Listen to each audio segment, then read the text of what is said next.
interpellé laaj ko waaw non déedéet man laaju ma ko de moom moo dagg. non yow yaa ma ndax mu ngaa génne lu factuel léegi nag na bañ a daggati dara parce que là moom vraiment mi ngi jaxase pédale yi bon parfois il est habitué de ces genres de faits mais un acteur politique parce que il a cité des acteurs politiques yu doon dem vers une conquête politique Ousmane Sonko tête de liste de Pastef. premier ministre. tête de liste. premier ministre di battre campagne. non premier ministre. c'était le premier ministre. yaa Moussa réglal sa plateau bi. non mais pendant qu'il battait campagne il était toujours premier ministre. non damaa bëgg nga wax ci premier ministre bi.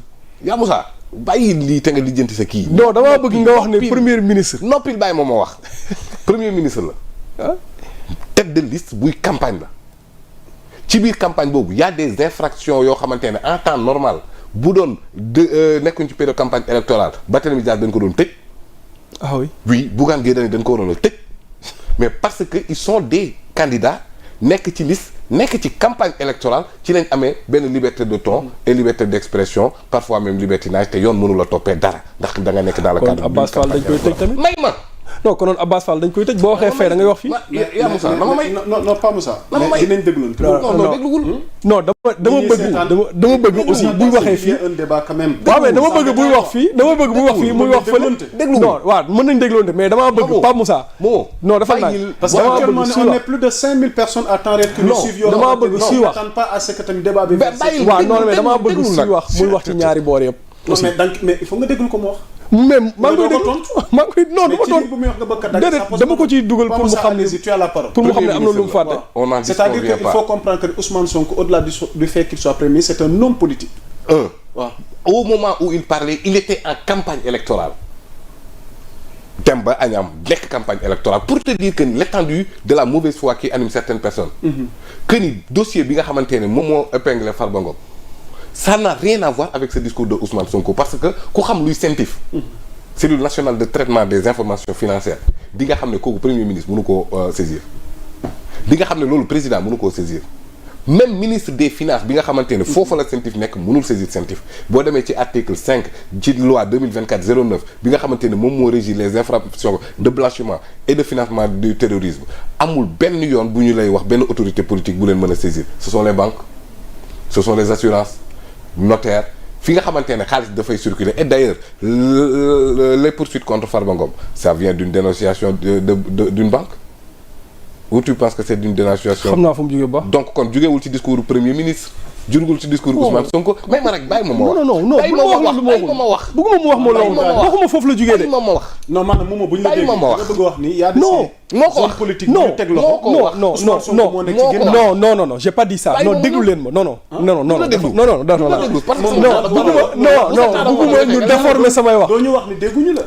non bugguma ñu déformer samay wax. dama ne Sénégal ñu dégg nañ li nga wax. waaw defal naa non dama la koy leeral dama bëgg nga déglu ma leeral nag. balaa ngaa continuer di wax dama ne la discours yooyu noonu yëpp am na ñi xamante ni suñ ko déggee dañ naan Ousmane Sonko moo nekk ci ginnaawam ma ne la man mun naa bañ a jàpp ne Ousmane Sonko moo nekk ci ginnaawam moo tax ma ne su ma sañoon ñu bàyyi ces commentaires autour de ces dossiers judiciaires man loolu laa la wax mais waxuma la moom moo nekk ci ginnaawam. mën naa wax su ma ko wax dama naan la man jàpp naa ne moo nekk ci ginnaawam loolu laay wax. ok loolu nga wax. oui loolu nga wax les femmes ça allez-y. yeggal ko dagg man ma ne. képp ku wax loolu tu n'es pas animé de bonne foi. parce que dama la jox procédure bi nga xamante ne en le disant da nga ànd ak ñëkk a wax.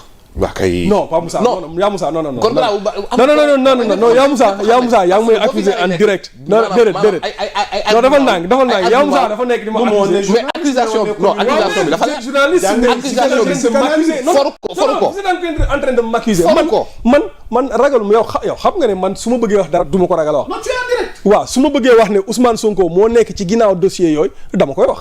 rien ne m'empêchera de le dire. pourquoi ngay citer des propos yoo xamante ne non dama ne la li nekk ci penc yi. li ci penc bi. non dama ne la li nekk ci penc bi yaa Moussa ba pare ma joxe sama temps de parole la yor.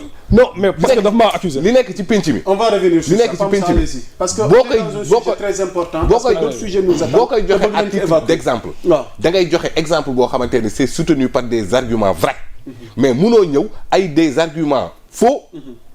des accusations fallacieuses nga ñëw nga ne am na ñoo xamante ne ngay joxe exemple loo xamante ne wéru parce que pour terminer Pa Moussa, la question est que suñu dégloo Momo ak ñenn ñi est-ce que on peut dire que Ousmane Sonko premier ministre chef de parti de Pastef tey il est impliqué wala loxam wala tey jii influence am. loolu laa la bëgg a leeral le dossier donc yow loolu laa la bëgg a leeral ma tàmbali ci dossier wu Farba Ngom pour wane ne ça vient de parce que moom moo xelam dalu rapport CENTIF boo xamante ne rapport bu 2023 la rapport CENTIF même bu doon bu 2025 nee naa la amul benn autorité politique y compris Ousmane Sonko bu mën a saisir CENTIF président mën na saisir IGE mais kenn mënul saisir CENTIF buy informer le gouvernement de ses rapports d'activité def naan ko rek def naa 5 enquêtes du ko wax sax ci lan la CENTIF obligation la parce que je te donne des références textuelles la loi 2024-09 dafa ne CENTIF boo paree sa enquête jox ko procureur il se dessaisit CENTIF ne garde même pas copie de ses enquêtes kenn du ko yëg sax. kenn du ko yëg. buy agir du tàggu sax banque ba. procureur bi bu paree article 66 de la loi 2024-09 daf ne ko nga saisir directement un juge d'instruction. donc li ñu naan sax procureur maître de l'opportunité des poursuites ici il n'a même pas qualité à xool est-ce que c'est opportun ou pas saisir directement un juge d'instruction jusque-là la procédure de Farba Ngom qu'est-ce que ça a à voir avec la déclaration du premier ministre à Agnam amul. te kenn mënul ça c'était dans un contexte politique. dama la jox des éléments factuels dama la jox des éléments textuels kii moom dafa joxe des éléments ndax sax nag donc li ma wax dafa leer te nit mënu cee dindi tarfatay ay ni référence textuelle yi ma la jox boo fa demee lii nga fa fekk wax laa fay fekkaat donc c'est une première chose deuxième chose mooy la déclaration du premier ministre à l'Assemblée nationale il a été clair de rappeler ñoom seen influence en tant que gouvernement ci biir exécutif c'est le gouvernement qui définit la politique pénale c'est le procureur moom mooy conduire la politique pénale mu ne la politique pénale consiste actuellement à une tolérance zéro face à des diffusions de fausses nouvelles. Là on est dans un cours magistral. te nee naa la boobu noonu moom en tant que chef du gouvernement le ministre de la justice bi nga xamante ne moom mooy wax les parquetiers lan mooy la politique pénale du gouvernement ñooñu attewuñ dañuy requérir rek. mën naa la fa dugalal dara par exemple est-ce que nit ñi tamit seen xel du dem ci bi mu jëlee micro ne man bu ma waxee diw wax diw loolu nuñ koy comprendre yoon moo ko wax loolu yoon moo ko wax yoon moom moo ne moom il y a à différencier les autorités administratives ak les autorités moo tax ma ne la yoon moo ko wax yoon moo ne moom mooy chef gouvernement kon mooy coordonner l'action gouvernementale moom mooy jox instruction au ministre loolu dëgg la wala lu dëgg logiquement par rapport ak waaw voilà maintenant le ministre de la justice ce n'est pas une autorité judiciaire c'est une autorité administrative. Le ministre de la Justice n'est pas un procureur, même si c'est un ancien procureur qui occupe la fonction, Ousmane Diagne. Le ministre de la Justice doit agir dans le cadre d'une politique globale définie par le président de la République. Ministre de la Justice boobu mooy yilif procureur mooy maître de l'opportunité des poursuites, c'est lui qui juge est-ce que c'est opportun de poursuivre. Kon donc li ngay comprendre mooy le maître de l'opportunité des poursuites qui est le procureur mais dépend de l'exécutif. ma waxaat la beneen manipulation bi Ousmane Sonko demee pour rendre visite à ci prison waaw nga waxaale ñu tamit suite bi ñu réserver mbir mi ak dogal. mais balaa maa yegg si suite l'acte de Ousmane Sonko en tant que premier ministre wala chef de parti. sa njàngat peu importe dina leer. mu dem seeti Azoura comment comprendre cela parce que. tappalekat yi lu ñu waxoon ñu bëri vraiment.